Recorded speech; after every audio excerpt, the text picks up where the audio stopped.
শুল্ক বৈষম্যে আমদানি পণ্যের কাছে প্রতিযোগিতায় টিকতে পারছে না দেশে উৎপাদিত বালাইনাশক।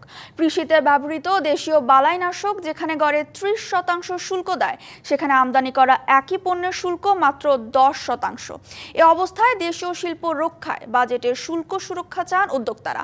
একই সঙ্গে কীটনাশক ও বালাইনাশকের স্বয়ংসম্পন্ন হতে এ খাতের অশুল্ক বাধা দূর করার দাবিও তাদের। কৃষি জমিতে আগাছা নির্মূল, ক্ষতিকর কীটপতঙ্গ ও নানা রকম ছত্রাক বা জীবাণুর আক্রমণ রোধে ব্যবহার করা হয় কীটনাশক ও বালাইনাশক। এসব পণ্য দেশেই উৎপাদনের পর্যাপ্ত সুযোগ থাকার পরও স্থানীয় বাজারে আমদানি করা বিদেশি পণ্যের দাপটই বেশি। বাহিরের কিছু কোম্পানি আছে, যেমন বায়ার আছে, সিনজেন্ডা আছে, হ্যাঁ, এরা বাংলাদেশে ব্যবসা করতেছে। একই গ্রুপের ওষুধই এটা একটু দাম বেশি, এটা একটু দাম কম।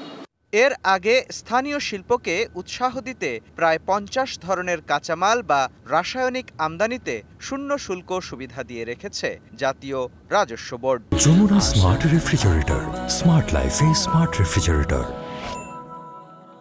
কীটনাশক তৈরিতে এসব রাসায়নিকের ব্যবহার হয় মাত্র 0.3% থেকে সর্বোচ্চ 30% পর্যন্ত, আর বাকি প্রায় 70 থেকে 99% উপাদানের ওপর দিতে হয় চড়া শুল্ক। যারা আমদানি করছে ফিনিশ ফর্মুলেশন, তারা টোটাল দিচ্ছে 10%, আর যারা বানাচ্ছি টেকনিক্যালটা, সেটা আমরা ডিউটি ফ্রি পাচ্ছি।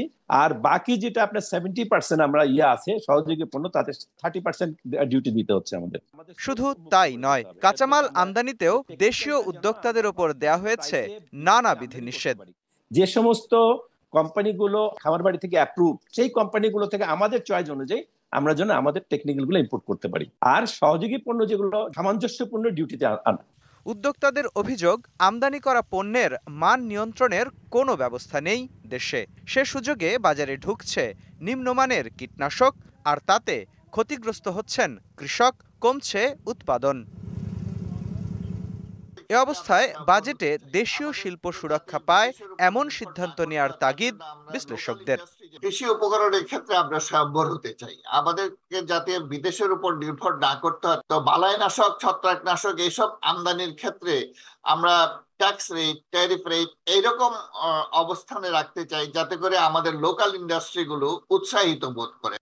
উদ্যোক্তাদের দাবি, দেশে তৈরি হয় এমন কীটনাশক আমদানিতে চড়া শুল্ক আরোপ করলে কমবে নিম্নমানের পণ্য আমদানি, এতে বিকশিত হবে দেশীয় শিল্প, বাড়বে সরকারের রাজস্ব। মোস্তফা মাহবুব, ডিবিসি নিউজ, ঢাকা।